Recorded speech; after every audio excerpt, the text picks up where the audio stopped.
भक्त पूछता है, आत्मानुभव किस प्रकार संभव बनाया जाता है? महर्षि, अग्नि से चिंगारी की तरह आत्मा से एक स्फुलिंग निकलता है जिसे अहंकार कहते हैं।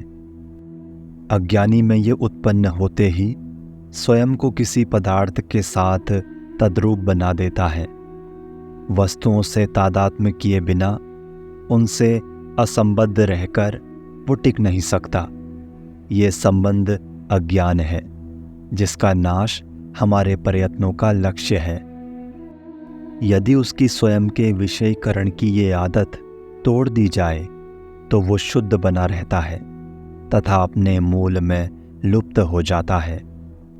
देह के साथ उसका गलत तादात्म्य देहात्म भाव है। अच्छे परिणामों के पूर्व यह अवश्य जाना चाहिए। दो अवस्थाओं तथा दो विचारों के बीच में इस अहम का उसकी शुद्ध स्थिति में अनुभव किया जा सकता है। अहंकार उस जौं की तरह है जो अपना पहला आश्रय तभी छोड़ती है जब वो अगले कदम का आश्रय पा लेती है। जब वो पदार्थों के एवं विचारों के संपर्क से मुक्त होता है तब अहंकार का सच्चा रूप जाना जाता है। ये प्रेत पिशाच जैसा अरूप अहंकार रूप का आश्रय लेकर ही अस्तित्व में आता है। रूपों से पोषण प्राप्त करके पुष्ट होता है तथा दूसरे रूप का ग्रहण करके ही पूर्व के रूप को छोड़ता है, लेकिन खोज करने पर अदृश्य हो जाता है।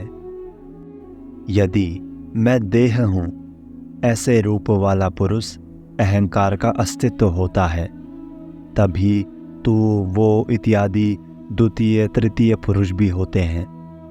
प्रथम पुरुष के सत्य का खोज करके यदि उसे नष्ट किया जाए तो द्वितीय तृतीय पुरुष भी नहीं रहते, और जैसी आत्मा की शुद्ध अवस्था होती है वैसे ही मनुष्य अपने सच्चे स्वरूप में प्रकाशित होता है। मैं रक्त मांसमय शरीर हूँ, ये विचार ही वो एक सूत्र है जिसमें दूसरे विविध विचार पिरोए गए हैं। इसलिए यदि ये मैं कहाँ है इस प्रकार तलाश करते हुए भीतर की ओर मुड़कर देखें तो अहम विचार के साथ सब विचार समाप्त हो जाएंगे और तब आत्मा अपने आप प्रकाशित होगा। भक्त कहता है, जब मैंने आपकी रचनाएं पढ़ी तो मुझे मालूम हुआ कि अपनी खोज आत्मानुभव की एकमात्र पद्धति है। महर्षि, हाँ, उसे विचार कहा जाता है। भक्त पूछता है, उसे किस तरह किया जाता है? महर्षि, प्रश्न करने वाले को अवश्य अपने आत्मा का स्वीकार करना पड़ता है। मैं हूं, ये आत्मानुभव है। वर्तमान मैं के भाव को अन्वेषण अर्थात खोज के सूत्र रूप में पकड़कर शुद्ध आत्मानुभव तक तलाश जारी रखना विचार है। विचार एवं आत्मानुभव एक हैं। भक्त कहता है, ये स्पष्ट नहीं है, मुझे किस पर ध्यान करना चाहिए? महर्षि, ध्यान के लिए ध्येय की आवश्यकता होती है। विचार में तो ध्येय रहित केवल ध्याता होता है। ध्यान एवं विचार में यही भेद है। भक्त कहता है, क्या ध्यान आत्मानुभव प्राप्त करने की प्रक्रियाओं में से एक नहीं है? महर्षि, किसी एक वस्तु पर एकाग्रता ध्यान है। विविध विचारों को रोककर केवल एक विचार पर चित्त को एकाग्र करने के हेतु ध्यान किया जाता है। आत्मानुभव के पूर्व ये एक विचार भी अदृश्य हो जाना चाहिए। लेकिन आत्मानुभव में कोई नई वस्तु प्राप्त नहीं करनी होती, वो प्रथम से ही है। परंतु विचारों के पर्दे से छिपा हुआ है। हमारे सारे प्रयत्न इस पर्दे को हटाने के लिए हैं, तब आत्मानुभव प्रकट होता है। यदि साधकों को ध्यान करने की सलाह दी जाए तो बहुत लोग संतुष्ट होकर चले जाएंगे, लेकिन उनमें से कोई वापस आकर पूछ सकता है कि किसी भी वस्तु पर ध्यान करने वाला मैं कौन हूं? ऐसे साधक को आत्मा की तलाश करने के लिए ही कहना चाहिए। वो अंतिम भूमिका है, विचार है। भक्त कहता है, क्या ध्यान के बिना केवल विचार से काम चलेगा? महर्षि, विचार प्रक्रिया है और लक्ष्य भी है। मैं हूं, ये लक्ष्य है और अंतिम सत्य है। प्रयत्नपूर्वक उसे पकड़े रहना विचार है। जब स्वाभाविक, अनायास एवं स्वयं स्फूर्त रूप में रहने लगे तो आत्मानुभव है। चित्त लय के लिए सबसे अधिक कार्यक्षम विचार को छोड़कर अन्य कोई प्रभावी मार्ग है ही नहीं। दूसरी पद्धतियों से मन को शांत किया जाए तो अल्प समय के लिए वो समाधिस्थ होगा, लेकिन पुनः विक्षिप्त हो जाएगा।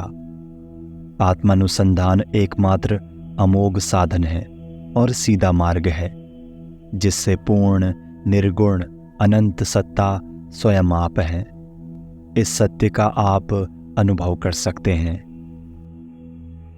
भक्त कहता है, आत्मानुसंधान को ही ज्ञान का एकमात्र सीधा मार्ग क्यों माना जाए?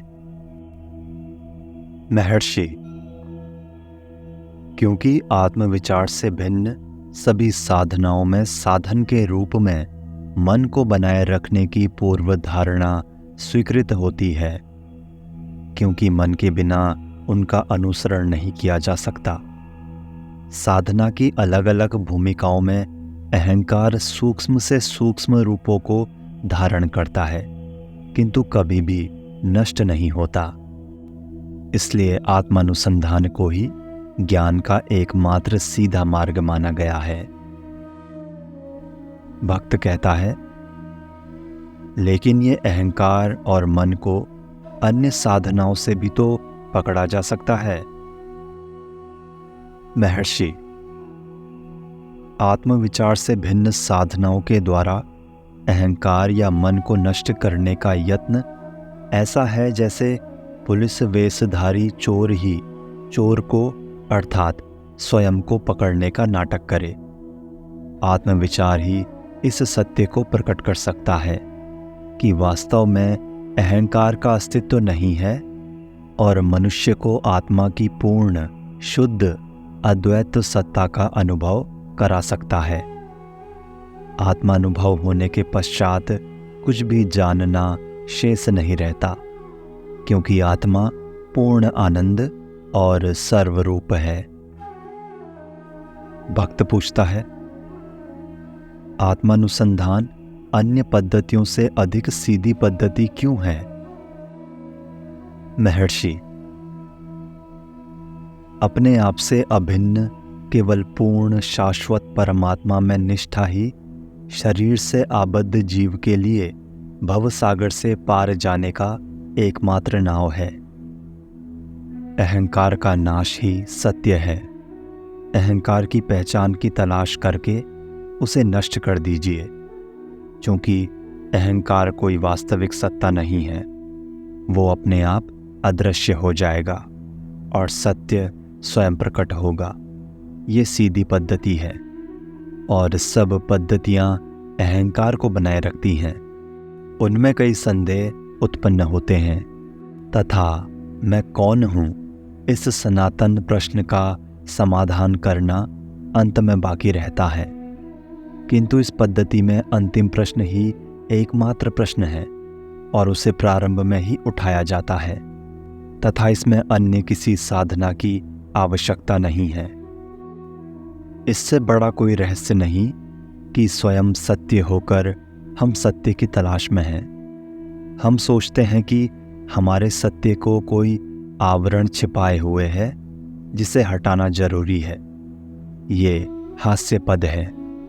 एक दिन आएगा जब आप अपने प्रयत्नों पर हंसेंगे। जो हंसने के दिन होगा वो अभी और यहीं है। आत्मानुसंधान अभ्यास। आत्मानुसंधान का अभ्यास प्रारंभ करने वालों को श्री रमण महर्षि अपनी मैं विषयक आंतरिक अनुभूति पर ध्यान एकाग्र करने की तथा संभव हो तब तक उसे जारी रखने की सलाह देते थे। उनको कहा जाता था कि चित्त यदि किसी दूसरे विचार की ओर चला जाए तो इसका ख्याल आते ही उसे मैं की अनुभूति पर पुनः एकाग्र करना चाहिए। इस प्रक्रिया में सहायता के लिए वे विविध उपाय बताते थे। साधक स्वयं को मैं कौन हूँ अथवा ये मैं का भाव कहाँ से उत्पन्न होता है, ऐसे प्रश्न पूछ सकता है। अंतिम लक्ष्य मैं के विषय में हमेशा सभान रहना है, जो शरीर मन की सब चेष्टाओं के लिए स्वयं को जिम्मेवार मान लेता है। अभ्यास के प्रारंभ में मैं की अनुभूति के प्रति चित्त एकाग्र करने का काम सोचने और देखने के रूप में चलता है। जैसे जैसे अभ्यास आगे बढ़ता है तो ये मैं विषयक विचार लुप्त हो जाता है तथा उसके स्थान में मैं की या आत्मसत्ता की केवल अनुभूति रहती है। और जब ये अनुभूति स्वयं को पदार्थों तथा विचारों के साथ संबंधित होने की और उनसे एक रूप बनने की आदत छोड़ देती है तो वो पूर्णतया अदृश्य हो जाती है। तब केवल सत्ता का अनुभव शेष रहता है, जिसमें व्यक्तित्व की सक्रियता अस्थायी रूप से समाप्त हो जाती है। शुरू शुरू में यह अनुभव रुक रुक कर उत्पन्न होता है, लेकिन बार बार अभ्यास करने पर उसे लाना तथा बनाए रखना क्रमशः सरल से सरलतर होता जाता है। जब आत्म अनुसंधान करने वाला इस भूमिका तक पहुंचता है तब उसमें अनायास सत्ता का भाव प्रकट होता है, जिसमें प्रयत्न करने वाला अहंकार अस्थायी रूप से लुप्त हो जाने के कारण व्यक्तिक प्रयास असंभव हो जाता है। लेकिन ये आत्म साक्षात्कार नहीं है, क्योंकि अहम विचार बार बार पुनः उत्पन्न होता रहता है। फिर भी यह अभ्यास की उच्चतम भूमिका है। इस अवस्था के बार बार अनुशीलन से अहम विचार को जन्म देने वाली वासनाएं दुर्बल बनकर अंत में नष्ट हो जाती हैं, और जब इस प्रकार उनका प्रभाव पर्याप्त मात्रा में क्षीण होता है तब आत्मा की शक्ति शेष वासनाओं को इस प्रकार नष्ट कर देती है कि अहम विचार फिर कभी भी उत्पन्न नहीं होता। ये आत्म साक्षात्कार की अंतिम और अनिवर्त्य अवस्था है। आत्म सभानता को बनाए रखने का यह अभ्यास एक सौम्योपाय है, जिसमें मन का बलपूर्वक निग्रह करने की पद्धतियों का प्रयोग नहीं किया जाता। ये मन को एकाग्र करने की या विचारों को बलपूर्वक दबा देने की प्रक्रिया नहीं है, बल्कि मन के जन्म स्थान की सभानता को सहज रूप से जारी रखने का प्रयास है। आत्मानुसंधान की पद्धति तथा उसका लक्ष्य मन के मूल में रहना है तथा स्वयं जो नहीं है उन सब बातों से रस तथा ध्यान हटाकर स्वयं वस्तुतः जो है उसके बारे में सभान बने रहना है। प्रारंभिक भूमिका में विचारों से विचारक के प्रति ध्यान को धीरे से मोड़ना या तब्दील करना आवश्यक होता है, लेकिन एक बार अहम अनुभूति विषय में सभानता दृढ़ता से प्रतिष्ठित हो जाने के बाद प्रयत्न जारी रखना हानिकारक सिद्ध हो सकता है। उस समय से लेकर यह प्रक्रिया कुछ करने के बजाय होने की है। प्रयत्नपूर्वक बनाना नहीं, अनायास होना आत्मानुसंधान है। स्वयं जो प्रथम से ही है वो सत्ता बने रहना अनायास स्थिति है, क्योंकि सत्ता हमेशा उपलब्ध तथा अनुभव गोचर है। इससे विरुद्ध स्वयं जो नहीं है, वो शरीर मन बने रहने का दिखावा करना, निरंतर मानसिक प्रयत्न की अपेक्षा रखता है, चाहे वो प्रयत्न अर्धचेतन अवस्था में ही क्यों न करना पड़ता हो।